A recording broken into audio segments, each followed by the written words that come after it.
Life must be allowed to surprise you. If you deny it that opportunity, it will impose upon you a burden of numbness. Randomness held no sway over me no more, but I wanted desperately to feel its sweet sting again, to feel all the hormone responses of some unexpected something. I wanted it too much. I would have to be content with expecting the unexpected. At least then, if it didn't happen, it still had the potential to take me by surprise. But truly random, it could never be. My pursuit of randomness had become obsessive. Convinced was I that I had had the randomness randomed out of me by fate. But I'd come to a new place now, a nowhere place where nowhere happened in a very predictable nowhere kind of way. But everything was still painted with a dull shade of familiar. But I had a plan to change that. I was determined to become the subject of some kind of unexpected something again, at any cost. You see, I'd lost feeling. First it was just the tips of my fingers, and now my hands. This was a numbness, I told myself, the burden I bear for the sin of no longer giving a shit. You can understand my desperation. I was slowly becoming the living dead, and the only cure was to find myself in the wrong place at the wrong time again. Having a reason for your existence is not all they make it out to be, but still, it was a nice change. It is true that the kind of misfortune I was seeking could not be easily engineered, and one must rely on luck to a certain extent. Well, now luck had found me. But was it random? This was my chance, I'd told myself. Another chance I'd been given by the only one who I could rely upon to give me the chances I needed. Unfortunately, I was also the one I could rely upon to allow opportunity to treat me like I'd bitched about it behind its back. I certainly didn't say anything about opportunity that it hadn't heard before. That made no difference. If I accused it of bad timing or not being intuitive enough, it would still tear past me, pumping the fumes of what could have been in my face. I'd grown tired of opportunity, even the self-devised kind that I'd become addicted to. It was just a bad joke that I shared with myself now. Except lately, I'd started to find it genuinely funny. How many more times was I going to hang myself from this tree of liberation, only to discover that the limb wasn't high enough or the rope not strong enough? How many more times would I come back to this nowhere place and sit at this nowhere bus stop and wait for my nowhere boyfriend to come from nowhere and rescue me from nothing? It's hilarious, and so I laugh, spontaneously now. Maybe when I'm doing the shopping or when I'm talking to someone I know I'm supposed to have remembered meeting before. Hello, I know we've met before, but isn't it funny? Life in this small town had become a choreography, repeated with such precision that I'd begun to feel guilty that if I made an effective escape, who would step forward and fill the void I'd left in the dance? Did guilt keep me here? Why not? I'm sure it had something to do with it, but not anymore.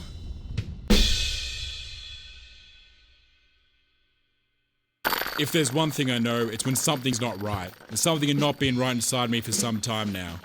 I knew that if I kept a watchful eye, it would reveal itself to me eventually. I somehow felt that it would appear before me in the face of the people that passed me by. This town and I shared the same reflection, like two rivers merging into each other's nowheres, and anything unusual would unlikely escape my attention. What made me so suspicious was the knowledge that a place like this was the perfect retreat. A place where someone can escape the business of a messy past. And so there may be strangers amongst us, using the curtain of our ignorance to hide their filth behind. Well, it was time to tear that curtain down, because I knew something no one else did. There was one among us who had a very messy past, that unknowingly we were helping him to conceal. But he underestimated the power of fate. Fate spoke its assumptions to me and demanded that I uncover his very filthy and murderous past. But like most assumptions, they're not the best friends you thought they might be.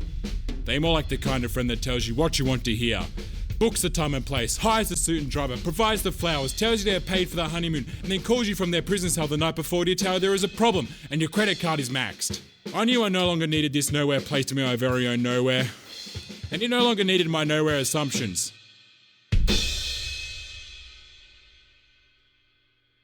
It began on a Wednesday. It began on a Wednesday.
It began on a Wednesday. Must have been about 11:30. Another couple of hours and I could really get to work. I had an appointment, you see, with numerous blank spaces in this nowhere, sweet nowhere town. In desperate need of accessorising it was, and I had a whole swag of pointless slogans to paste it with. Premeditated graffiti, pointless poster pieces. Across the way sat a young woman. She'd been expecting nothing all night and she hadn't been disappointed. I was, however, about to change all that. I could feel my kundalini twisting around my social awkwardness, and I knew now was the time. She was about to experience something that I knew would forever be beyond my ability to feel again. She was about to experience something random.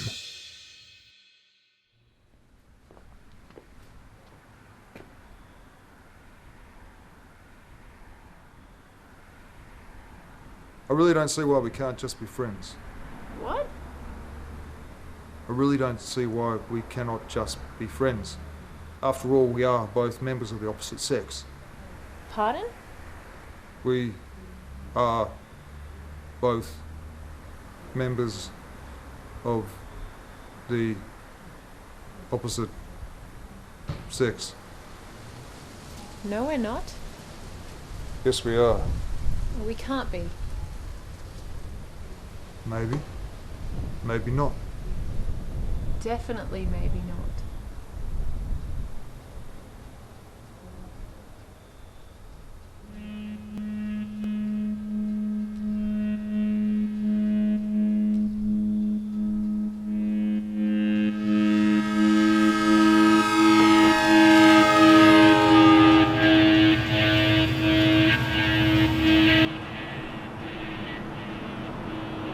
What's it like? What is what like?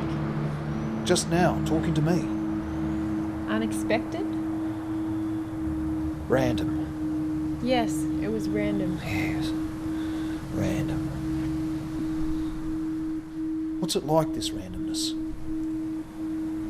It's what you expect it to be. And it's what you don't expect it to be. Yes. It's like taking the apple from the tree of knowledge The more of it you eat, the more it reveals itself to you, stuffing you full of self-awareness and poisoning you with it too, giving you powers of prediction that will turn the world into a very familiar place. Take a moment to feel it. Something inside you lies there exposed, does it not? I can sense it in you. You are trapped here by familiarity. Can you feel it? Feel what? No? Concentrate deep within. Ignorance, innocence, hope. Now lies there on the cold pavement of your awareness, naked, eyes wide open, never to be the same again.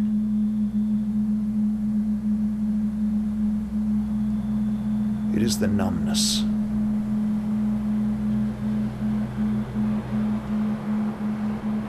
Do you understand?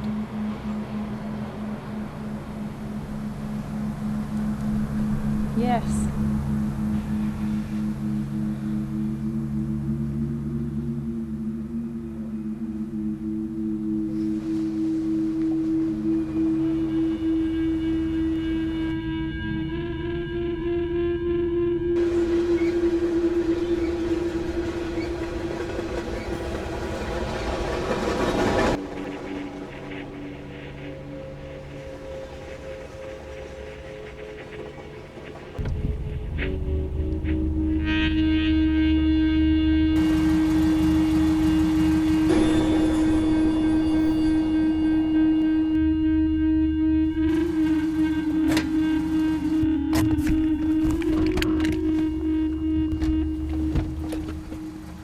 I know who you are! Do you hear me? I know who you are!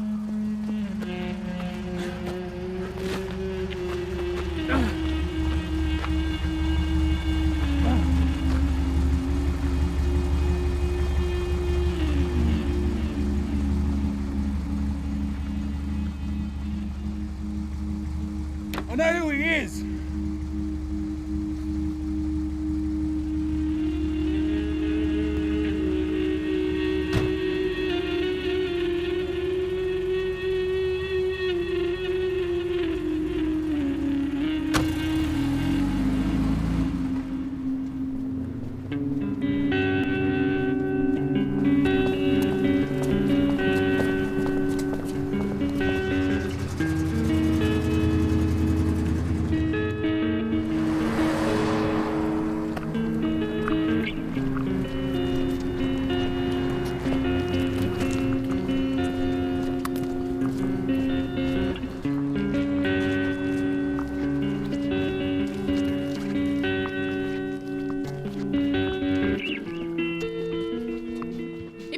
Wednesday. It must have been 6 p.m. or thereabouts. There was no reasoning for it.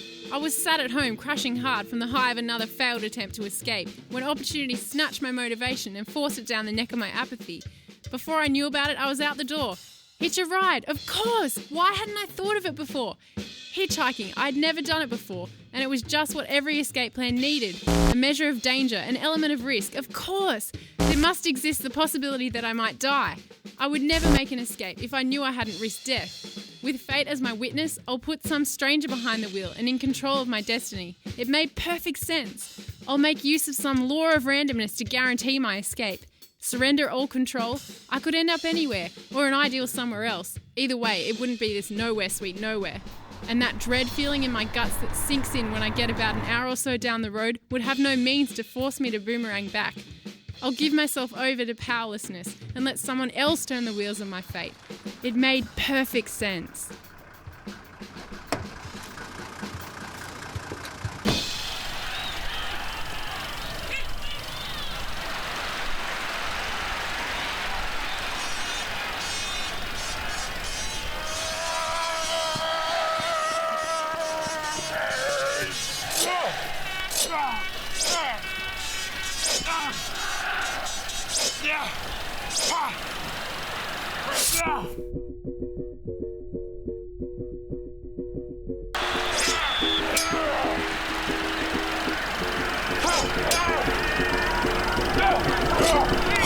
problem with putting the decision to change the course of your entire existence into the hands of a complete stranger? They don't always want the responsibility.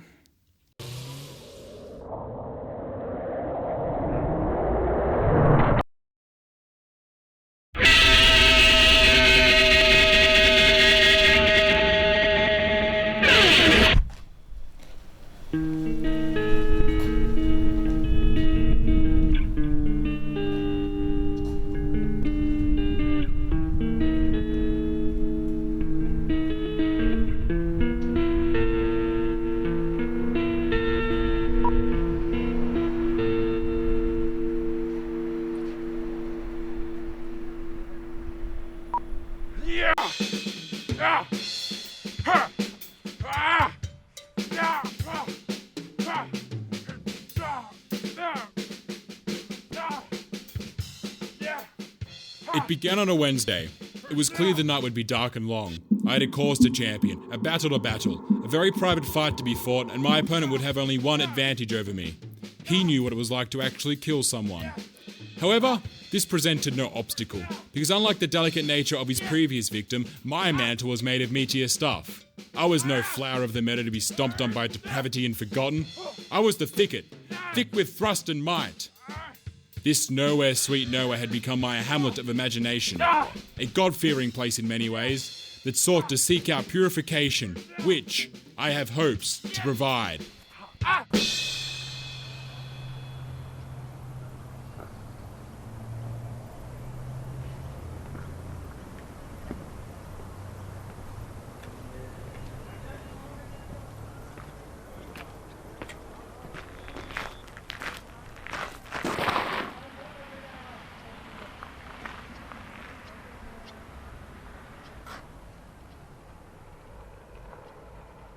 My crusade came to me in the form of a desperate purpose, and so I must seek to sort out the unwanted.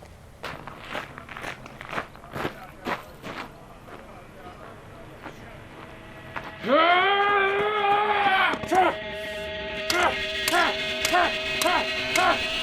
we not talk about it? Sure, we cannot talk about it again, just like all the other times we haven't talked about it again. You don't sound like you're not talking about it again. Well, I'm not certain, am I, again? Well, neither am I. Really? I had to make a decision. A decision to do what? Not think things through, act impulsively, not give a shit about anyone but yourself? Yeah, real clear pattern of thought there. We shouldn't talk about it.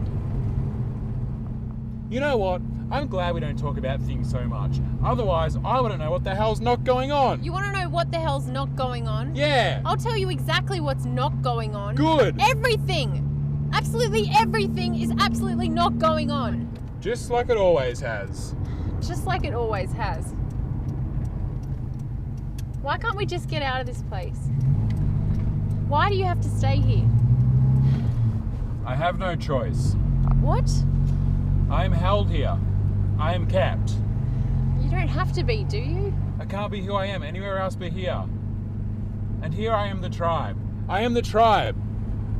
Here the land is flat. The enemy can be seen approaching. All I need is a strategically placed fortification.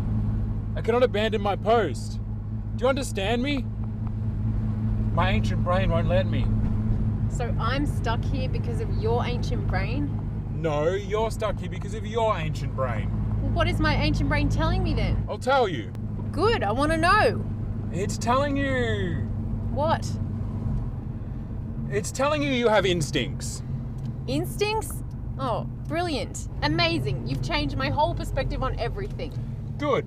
So no more midnight runs to the bus stop then. Yeah, that's right. The next time there won't be anyone to pick up because I'll be gone. Good. Good!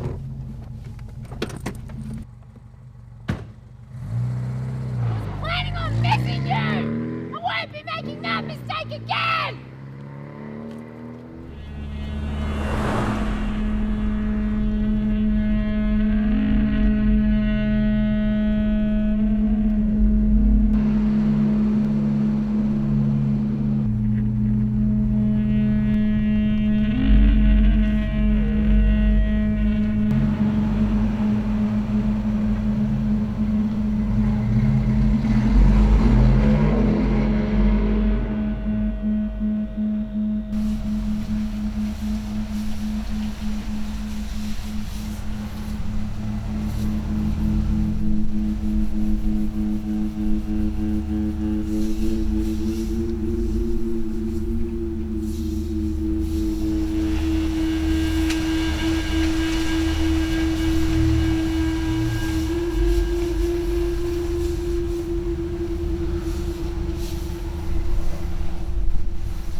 Stop.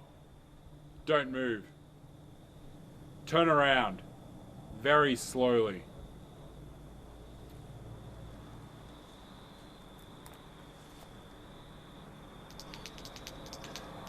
What's with the torch? I'm disorientating you.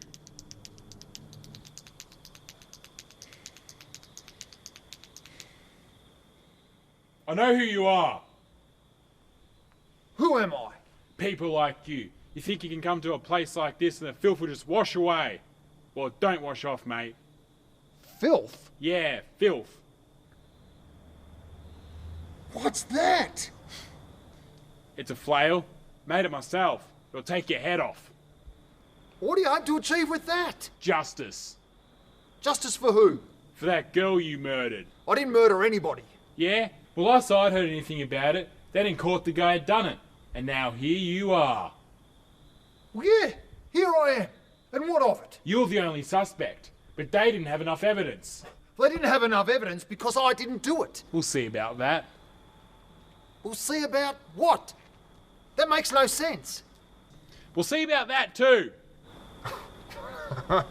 No, we won't.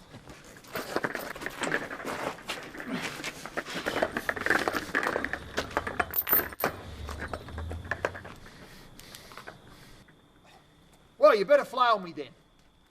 Come on, quickly, before I run off and spread my filth somewhere else. Did you think to yourself, mate, that maybe that's not the best tool for the job? If you're not careful, the only murderer here will be you.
I can't return to somewhere where I wouldn't want to show my face.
That's how I knew you were here.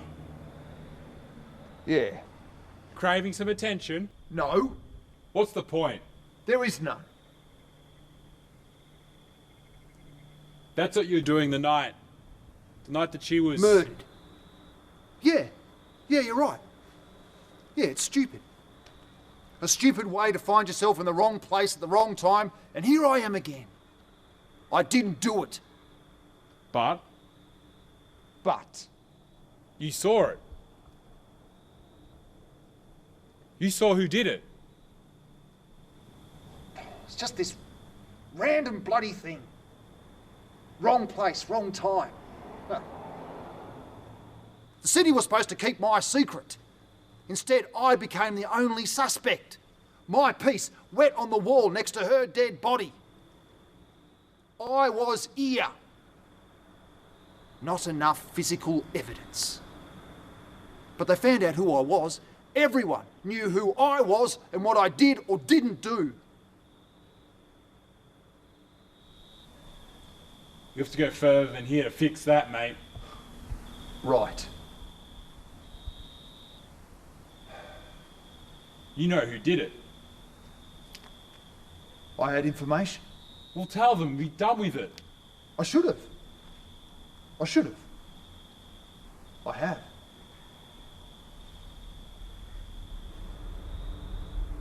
I want to show you something.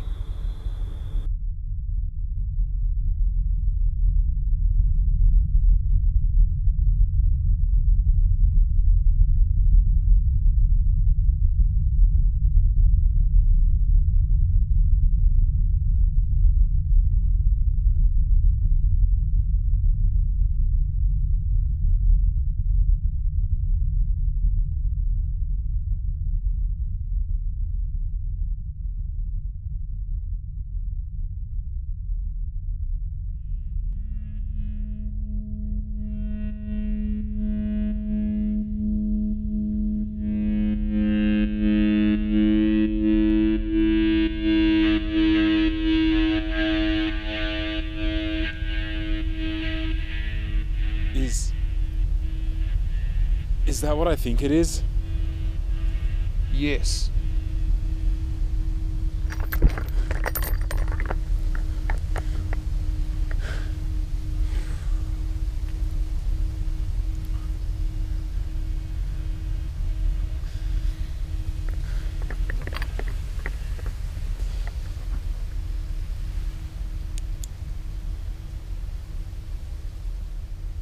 Why are you showing me this? What am I supposed to think? For all I know, you could have done it. But I didn't. Of course you didn't. And neither did I. But But you have information. I did have. I've been leaving clues. I tracked him here. Yeah, that's right. That girl's killer has been hiding here, in this town. Her father is very determined. I just showed him where to look. And he found what he was looking for. Does he know it was you? Nah, I don't think so.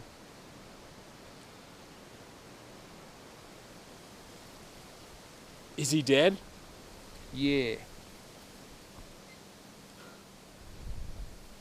What should we do?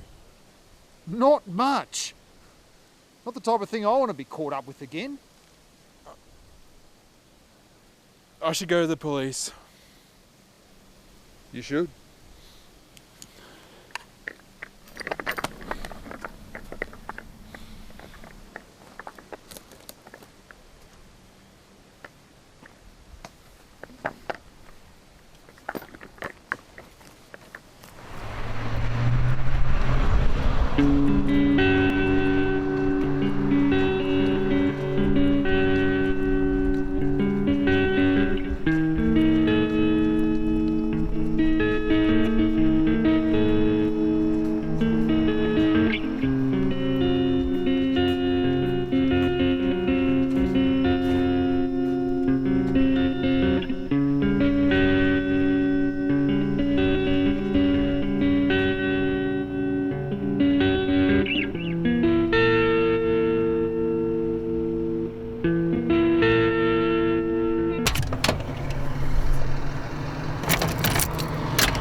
did you see? Nothing.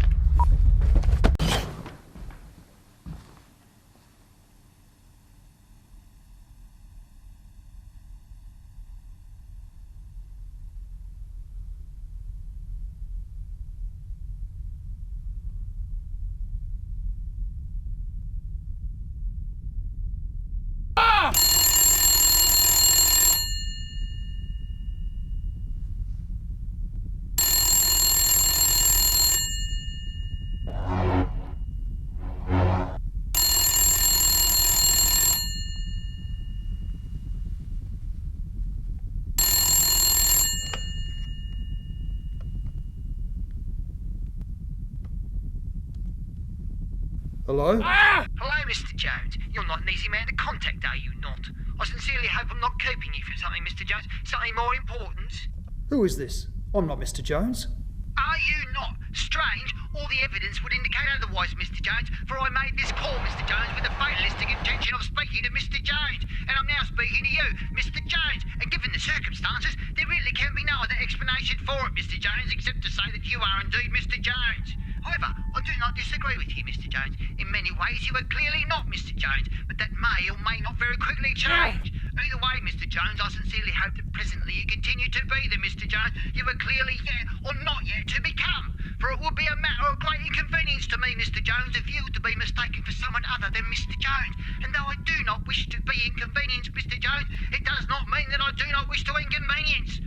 So may I begin by suggesting to you, Mr. Jones, that you are indeed Mr. Jones, currently residing in an unknown location in the middle of nowhere in particular. I strongly suggest, Mr. Jones, that you make a very good effort to be Mr. Jones. That is to say, at the very least, by your means, for the duration and in every way possible. And may I further suggest that you do not make it commonly known that you may or may not be something other than the Mr. Jones you are or are not clearly yet to become. You can be certain, Mr. Jones, you do not want others you yet know not of, persons such as myself, Mr. Jones, to know that you may know not of or are and will and have and may and therefore are to be or not to be the Mr. Jones you are clearly yet or not yet to become. For if it is not you, Mr. Jones, then who tis it? The clock, it ticks, Mr. Jones. Time is a-wasting. Who are you? Who indeed, Mr. Jones? I am the one who shall be burdened with you, Mr. Jones, and who shall burden you with the understanding of and the need for knowing that who and must and was and you shall refer to me as Mr. Tick-Tock. Mr. Tick-Tock? Yes, hello, how may I help you? Or more importantly, Mr. Jones, how may you help me help to be some help to yourself? We are playing a little game, Mr. Jones. 'Tis true. Time is of the essence. 'Tis also true. 'Tis a game in which everyone is at play. 'Tis true. Where everyone must behave very cautiously, and the reward for doing so will be complete ignorance. 'Tis blissful ignorance, Mr. Jones. 'Tis it not? And to maintain the bliss, you and I must help each other, Mr. Jones, achieve an understanding.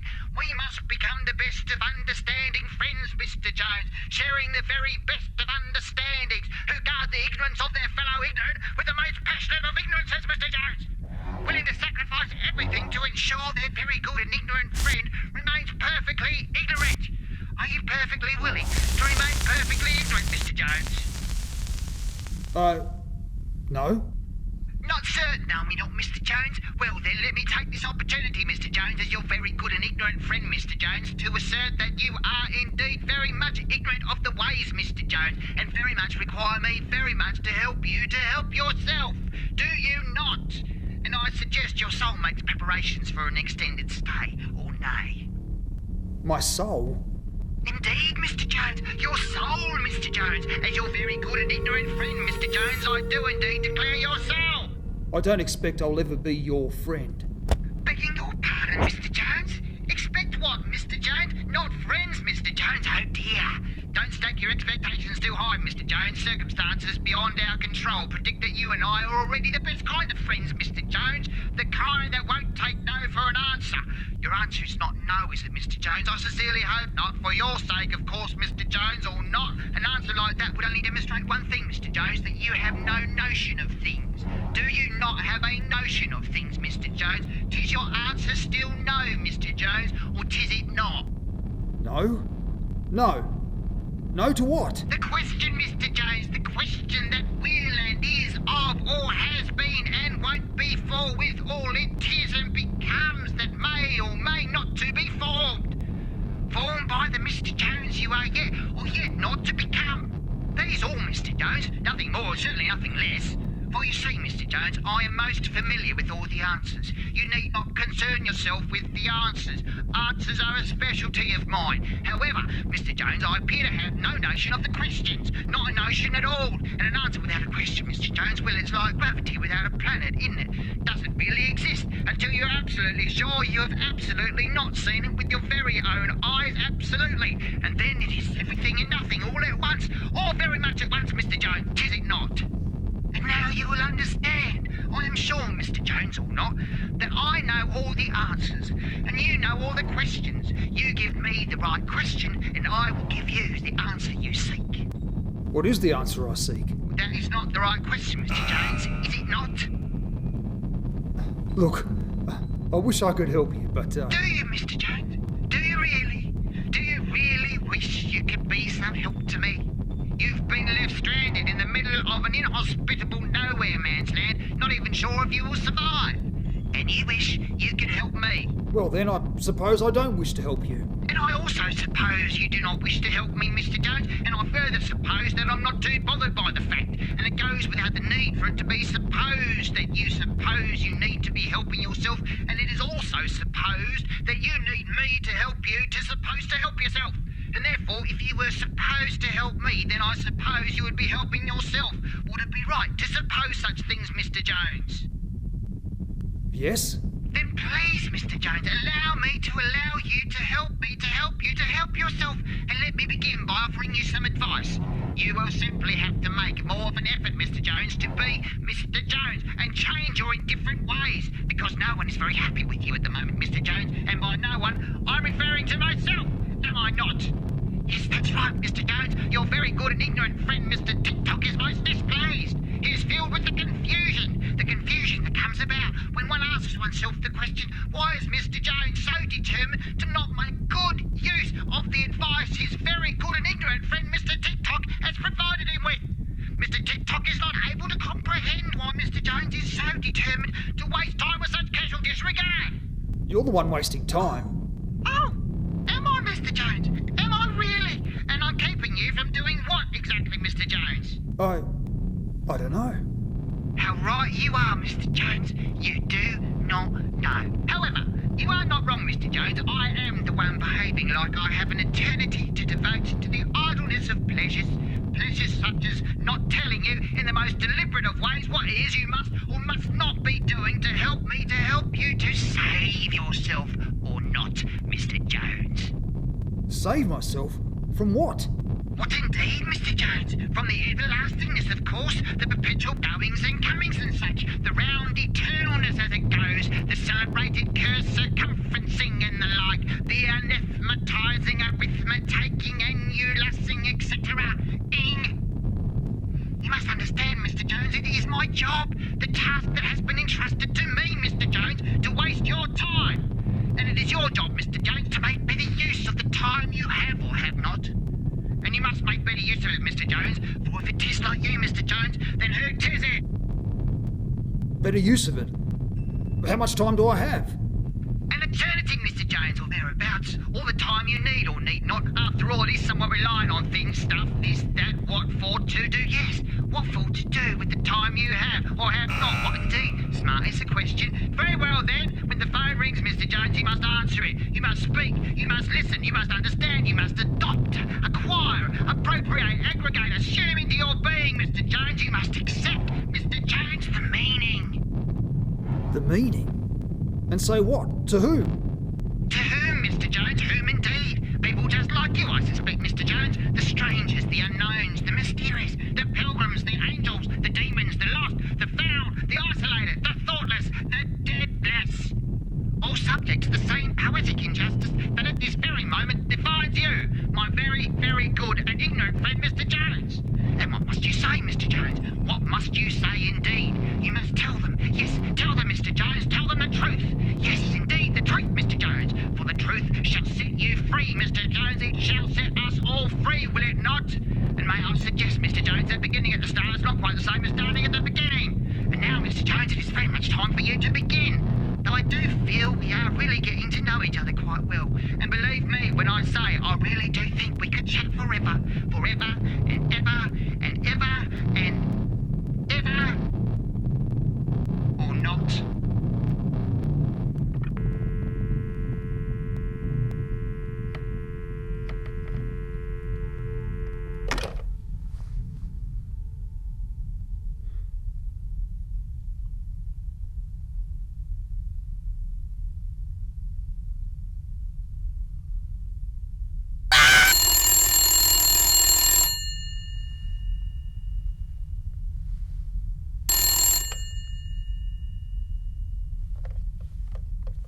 Look, I don't know what you think you're trying to do, but... Is this Mr. Jones? What? No. Are you going to make things difficult for me, Mr. Jones? Maybe? Yes. Yes, I am. Very difficult. That is unfortunate. Yeah, it is. Hello? Hello, Mr. Jones.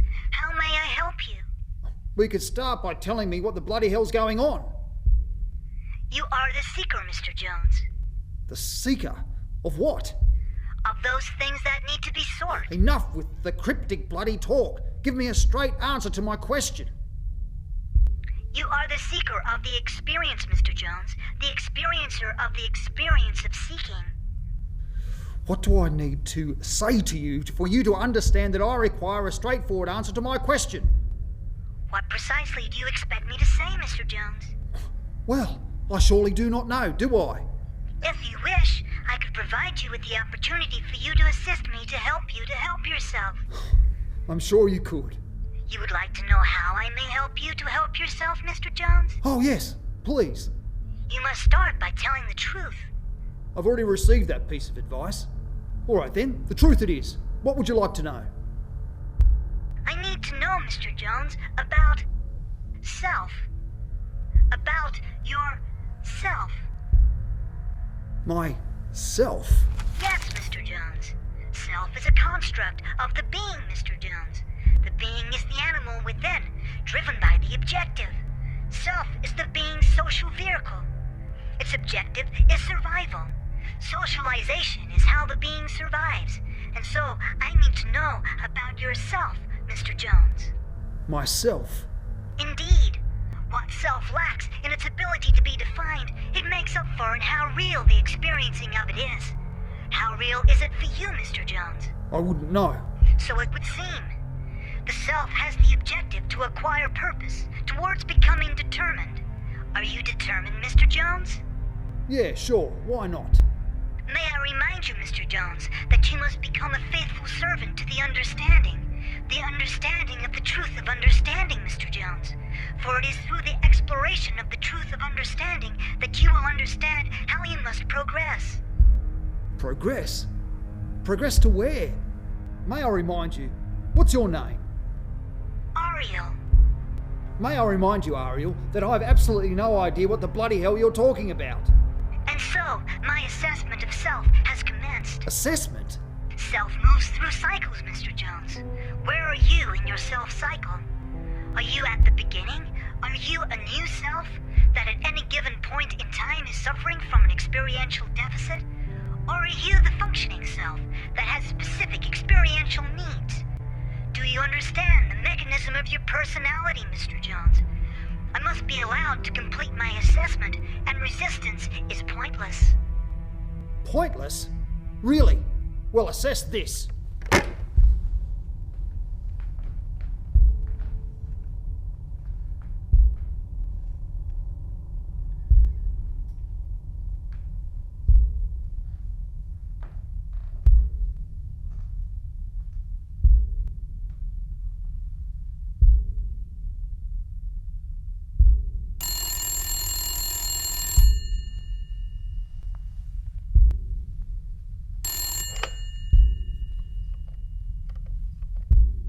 Mr. Jones?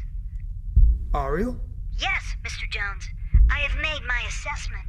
Have you? Yes. Mr. Jones, the acquisition of purpose is the first objective of self. That purpose must involve self in the business of acquiring experience. Experiences that encourage reflections. Reflections that are in themselves an experience worthy of reflection. To help you help yourself, Mr. Jones, you must reflect. You must reflect on who you think you are and who you really are, and the degree to which the two coincide. This is your experience. Do you understand? I must experience the experience of what is and what is not. You are the seeker, Mr. Jones. The experiencer of the experience of seeking. Goodbye.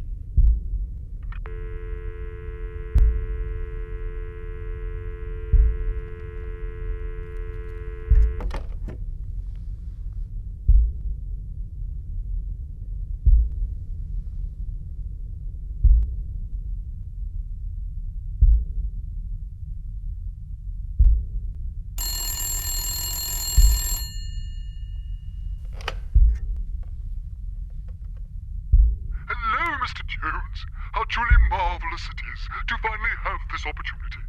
Opportunities like this, well, they don't happen every day, do they? And what a day you must be having. Must feel like the world has turned upside down entirely, Mr. Jones.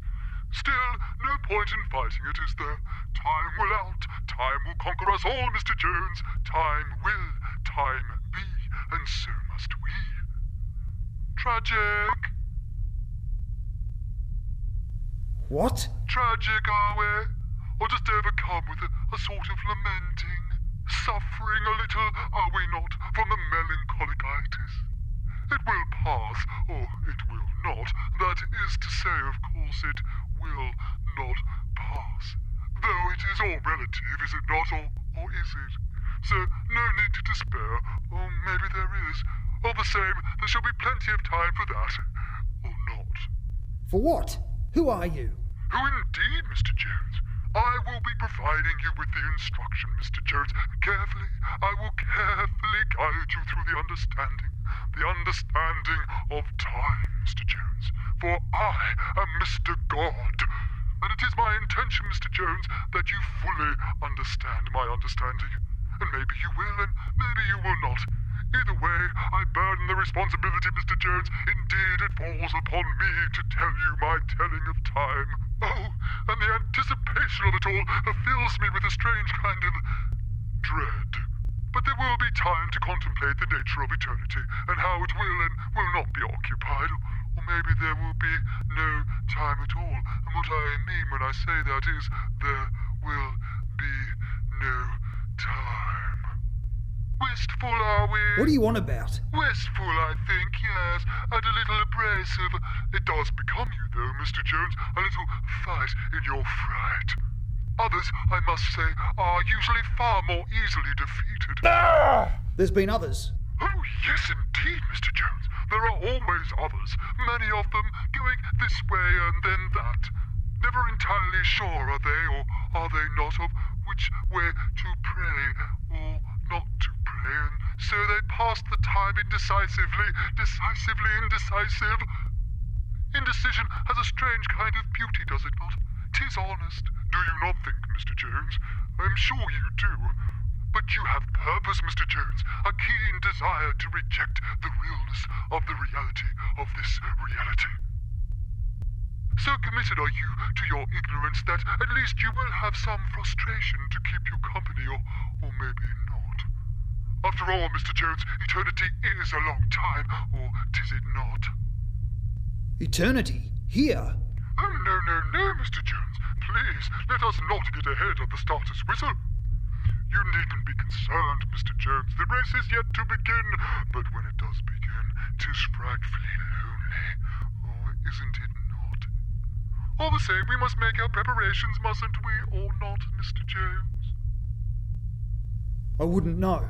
True, except to say that you do, Mr. Jones. Yes, indeed you do know. And so, Mr. Jones, let me ask you, what do you know or not know of time? It has never felt like this before. Very good, Mr. Jones. Oh, yes, very good indeed. Progress has been made. Mr. Tick-Tock, he will be most impressed. Tick-Tock, Tick-Tock. You know him? Oh, we stumble into each other's nonsense from time to time, Mr. Jones. Exchange essences of reminiscences, so to speak. Acquaintances we are, or maybe we are not. Either way, may I suggest, Mr. Jones, that we turn our attention away from these pensive strolls down the back alleys of amnesia and focus on the task at hand. And what would that be exactly? The understanding, Mr. Jones. Do you not recall the understanding? The understanding to which I hope to commit your sense of life and death to the understanding of, or not, Mr. Jones?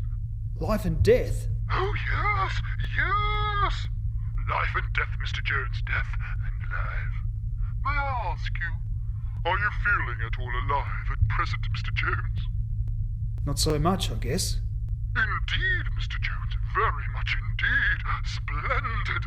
Righto, let us begin. I might start by saying, Mr. Jones, that time is a messenger that will tell your story to you, past and future, and that of itself which has been. It will say good that it has been, and that of itself which is yet to come, it will say good that it shall come. It is a process, Mr. Jones, nothing more and nothing less.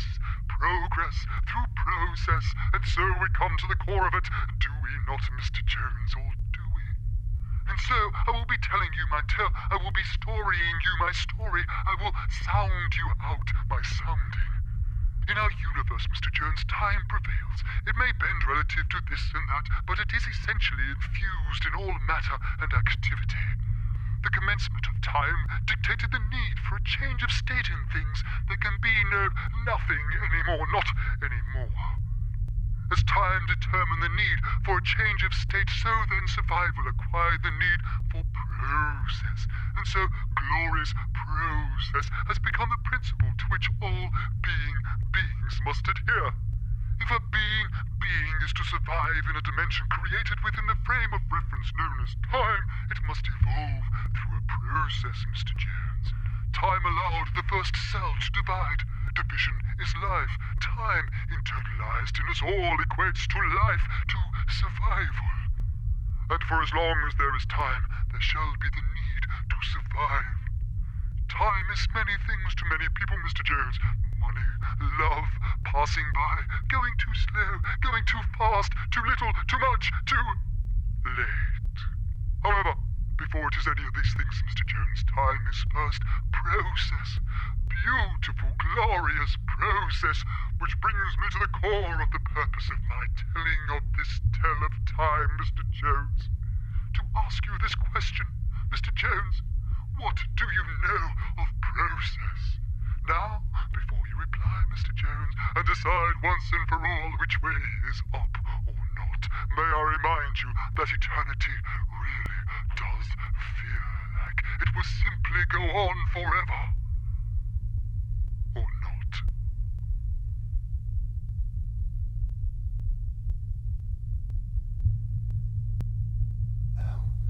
What do you want me to say?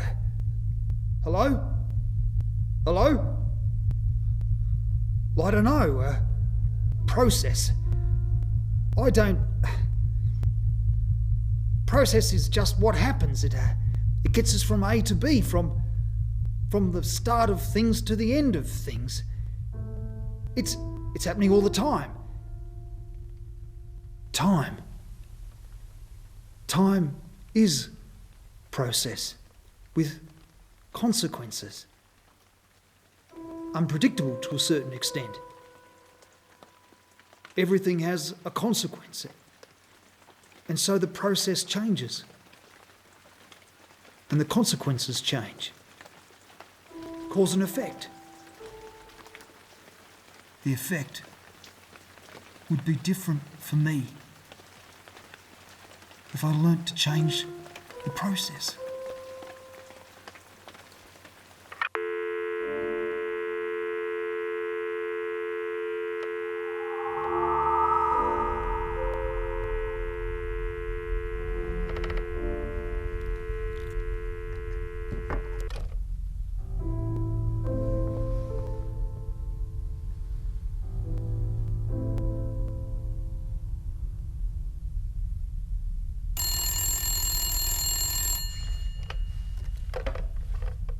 Are you at the point of critical persuasion, Mr. Jones?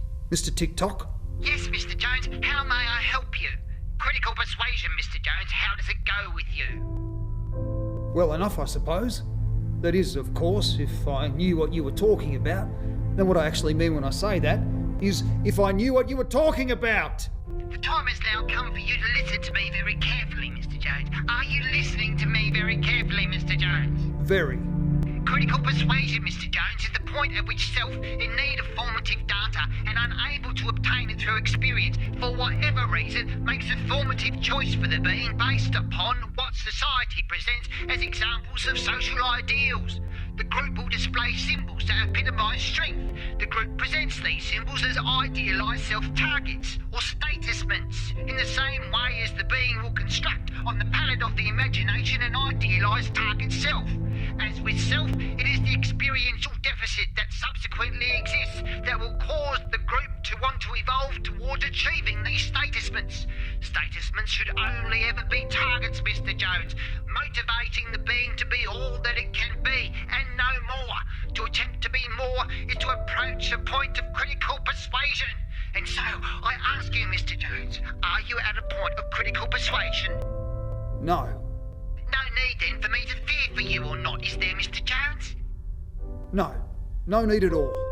So it would seem, or very much seem not, Mr. Jones. Either way, your time here has now come to an end, as it should or should not, and not only for the time being, but also for that time which has been, Mr. Jones. And so, I require that you make it a requirement of your requirements, Mr. Jones, to not become all that your imagination determines for you, but instead you must determine that anything your imagination requires of you will cause you to redefine everything your imagination determines for you for your requirements. My requirements?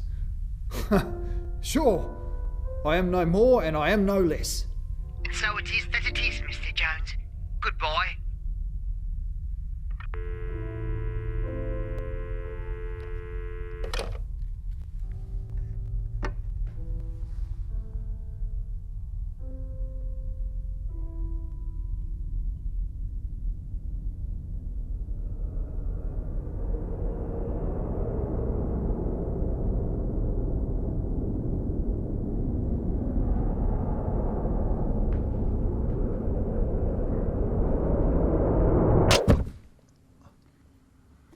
I thought you were dead.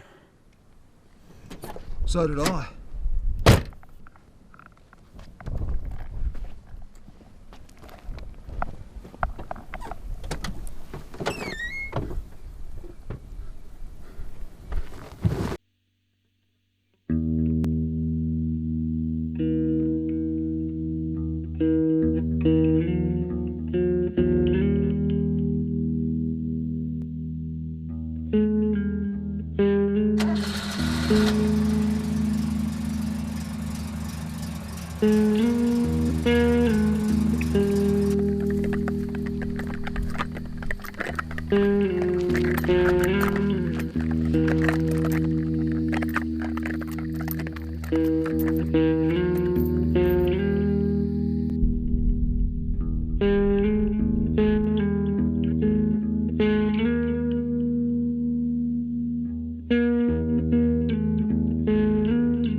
Do we go back?